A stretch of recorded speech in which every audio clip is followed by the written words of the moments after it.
Viewers, அஸ்ஸலாமு அலைக்கும். Welcome back my channel. இன்றைக்கி நம்ம என்ன ரெசிபி பார்க்க போகிறோம் பார்த்தீங்கன்னா, சுண்டல் குருமா தான் எப்படி வைக்கிறது அப்படின்னு சொல்லிட்டு பார்க்கலாம். இதுக்கு பார்த்தீங்கன்னா நான் ஆயில் ஊற்றிருக்கேன். ஹீட் ஆனதுக்கப்புறமேட்டு பார்த்தீங்கன்னா நான் கடுகு போட்டிருக்கேன். இப்போ நான் 2 வெங்காயம், 1 பச்சை மிளகாய் போட்டு நல்லா நம்ம வதக்கிக்கலாம். இப்போ பாருங்கள் வதங்கிச்சு. இப்போ இது கூட பார்த்தீங்கன்னா இஞ்சி பூண்டு பேஸ்ட்டு போட்டு நம்ம நல்லா வதக்கிக்கலாம். ஃபுல்லாக பச்சை வாசனை போகட்டும்.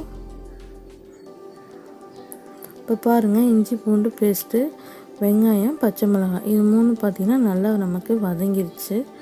இப்போ இந்த ஸ்டேஜில் 1 டீஸ்பூன் பார்த்திங்கன்னா மிளகாய்த்தூள், 1 டீஸ்பூன் பார்த்திங்கன்னா கரம் மசாலா தூள் நான் சேர்த்துருக்கேன். இது 2 சேர்த்துட்டு நல்லா நம்ம வந்துட்டு கிளறி விடலாம்.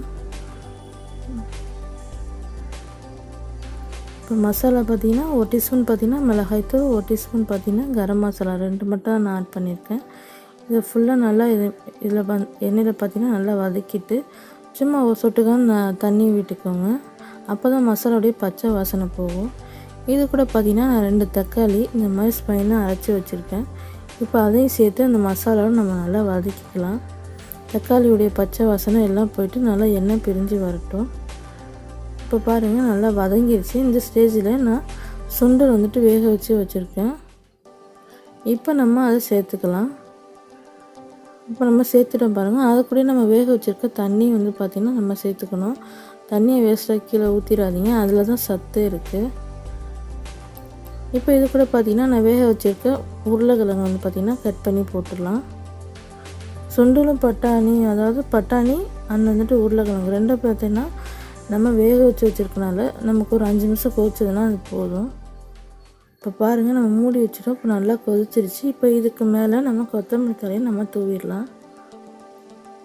தூவினதுக்கப்புறமேட்டு பாருங்கள் நம்ம கரண்டினாலே கொஞ்சம் நல்லா மசிச்சு விடலாம். எதுக்கு கொத்தமல்லி போட்டு எதுக்கு மசிக்கணும்னு பார்த்தீங்கன்னா அப்போ ஸ்மெல்லு நல்லா வாசமனமாக இருக்கும். அந்த மசாலா அந்த கொத்தமல்லி வாசனை எல்லாம் பார்த்தீங்கன்னா சூப்பராக இருக்கும்.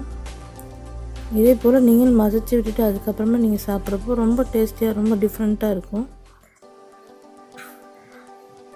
இந்த ஹாலிடேஸில் பசங்களுக்கெல்லாம் வீட்டில் செஞ்சு கொடுங்க. ஈவினிங் ஸ்நாக்ஸ் மாதிரி கண்டிப்பாக விரும்பி சாப்பிடுவாங்க. இந்த வீடியோ உங்களுக்கு பிடிச்சிருக்குன்னு நினைக்கிறேன். பிடிச்சிருந்தா நம்ம சேனலை சப்ஸ்கிரைப் பண்ணிக்கோங்க. கூடவே அந்த பெல் ஐக்கன் பட்டனை கிளிக் பண்ணிக்கோங்க. அஸ்ஸலாமு அலைக்கும்.